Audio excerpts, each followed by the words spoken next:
Здравствуйте, дорогие друзья! Сегодня с нами в студии АЛЛАТРА ТВ уважаемый Игорь Михайлович Данилов. Здравствуйте. Игорь Михайлович, мы живем в такое время, когда усиленными темпами происходит технологическое развитие, и технологии очень плотно входят в нашу жизнь, они значительно ее упрощают, делают ее комфортнее. Наши дома, наши города, они становятся умнее, как говорится. И на рабочих местах также происходит роботизация, которая, конечно же, во многом облегчает работу людям. И все чаще происходит так, что полностью замещают людей. И скажем, как результат, такое негативное последствие роботизации — это технологическая безработица. И на сегодняшний день, можно сказать, перед всеми нами стоит вопрос: а как же быть, когда технологии, которые, казалось бы, призваны упрощать нашу жизнь, они лишают нас работы, лишают нас средств к существованию? И сегодня хотелось бы поговорить о тех сложностях, которые существуют уже на сегодняшний день в мире, и о том, какое влияние окажет искусственный интеллект на уже наш завтрашний день. Искусственный интеллект на самом деле это прекрасно. Давай рассмотрим с позиции того, какие блага он даст человечеству. Начнем с простого. На сегодняшний день даже в гаджетах мы берем и начинаем искать то, что нам надо.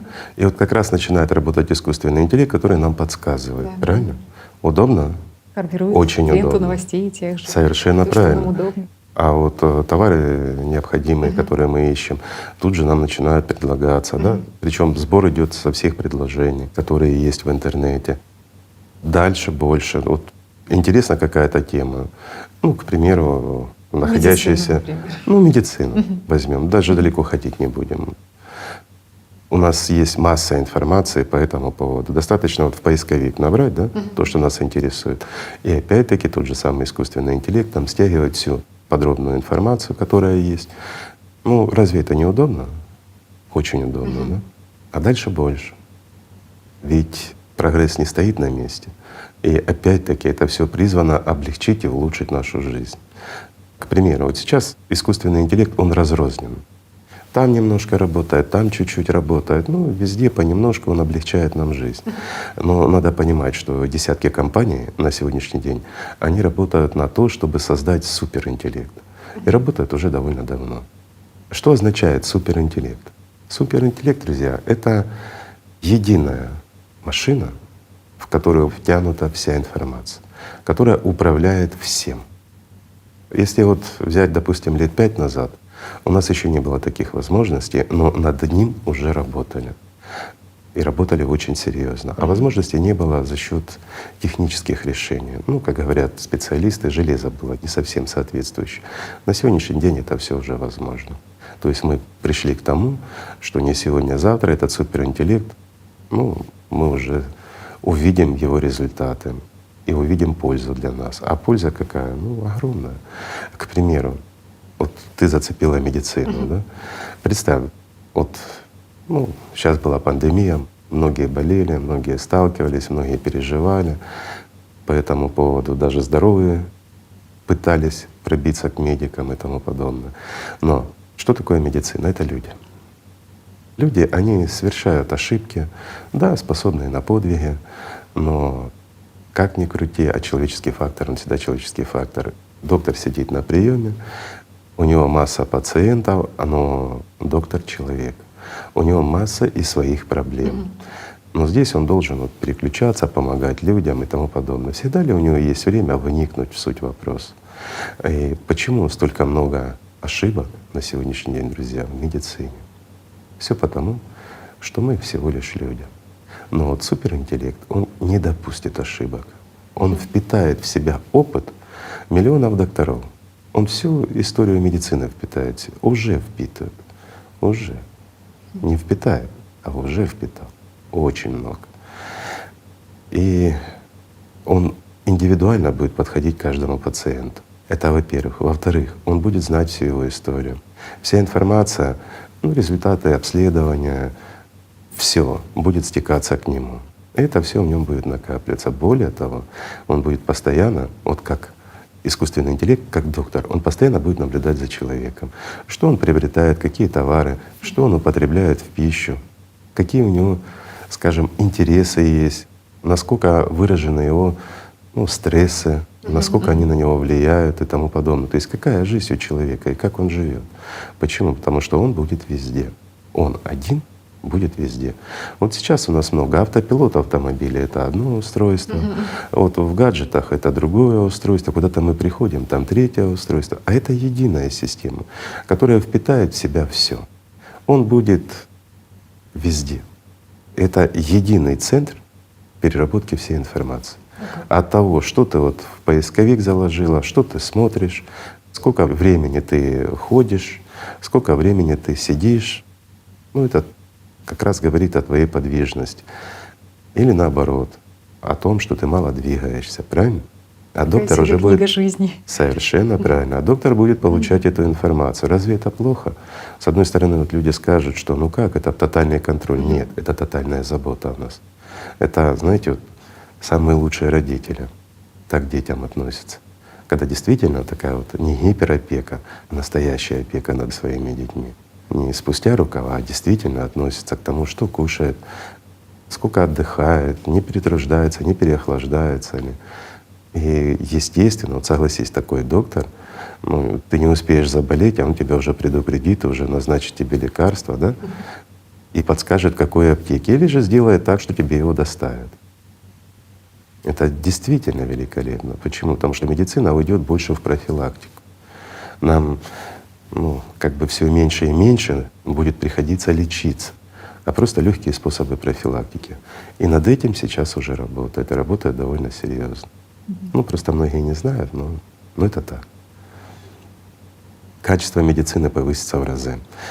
Некоторые скажут, а как же, к примеру, хирурги? Мы уже знаем, что есть роботизированные системы, которые выполняют сложные хирургические операции, они уже давно есть. Пока что за ними стоит человек. Неважно. Это пока человек. А некоторые уже выполняют сами. А искусственный интеллект, он никогда не ошибется. Чего греха таить? Все ж мы люди, все мы знаем, сколько ошибок допускают хирурги. Самые лучшие в мире хирурги, они реально допускают огромные ошибки. Порой они даже, скажем так, фатальны. Аккуратненько. Робот никогда не ошибется. Происходит обучение сейчас вот этого. Опять вот смотри, человек, да, для человека, даже для хирурга, ему, чтобы посмотреть, как идет, к примеру, если это малоинвазивная хирургическая операция, там, пусть абдоминальная, да, неважно, он все равно должен сверяться с датчиками, и он должен поворачиваться влево, вправо, смотреть, слишком рассеянное внимание. И тут же он должен сосредотачиваться на своем действии, чтобы не ошибиться. Робот никогда не ошибется, потому что все датчики в нем одновременно. Банально даже вот укол поставить, говорят, даже такое. Кровь из вены взять. Кровь из вены взять, да. Мы же часто сталкиваемся с тем, что то прокололи, то вену не нашли, то еще что-то. Робот никогда не ошибется. Банально, инфракрасные датчики, он все видит. И он сделает лучше, чем кто-то другой. И причем и в стоматологии, и в нейрохирургии, кругом. И в той же онкологии, за что бы ни взялся. И опять-таки даже банальная профессия травматолога, да? Сопоставить сломанную кость лучше робота никто не сможет. Почему? Потому что у него рентген в голове, как говорится, он видит это все насквозь. И то, что он будет делать, он будет учитывать все. И опять-таки и твое состояние, ритм сердца, уровень боли, который ты испытываешь, добавить тебе обезболивающих, не добавить и тому подобное. И вот сейчас вот мы заговорили за хирургию. Хирургия — это хорошо, но есть такая профессия, как анестезиолог. Ведь, к примеру, после анестезии, особенно общей, к сожалению, еще бывают серьезные осложнения. Почему? Дозу неправильно подобрали, не учли какие-то факторы, аллергическая реакция, и по непонятным для людей, скажем, факторам возникают осложнения. Это все сойдет в ноль. Почему? Медицина станет безопасной. Это все благодаря как раз супер этому интеллекту. Так что видишь, это мы взяли маленькую область.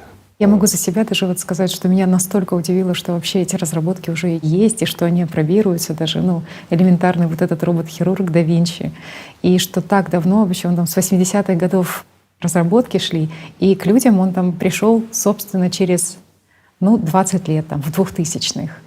Некоторые люди до сих пор, у них в сознании распаковывается под словом «хирург» совершенно другая картинка, что стоит доктор, склонившись, да.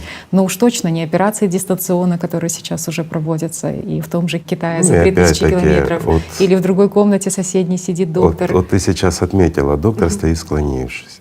И мало кто думает, что особенно сложные операции, которые длятся часами, а доктор — это человек. Конечно, Он конечно. устает, он утомляется, плюс проблемы со здоровьем у самого, вынужденная позиционная нагрузка. Это притупляет внимание.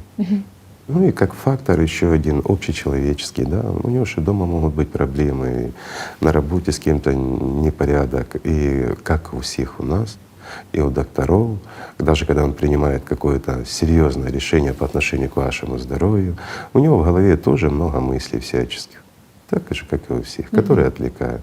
Отсюда и рождаются ошибки. Ну это ж так.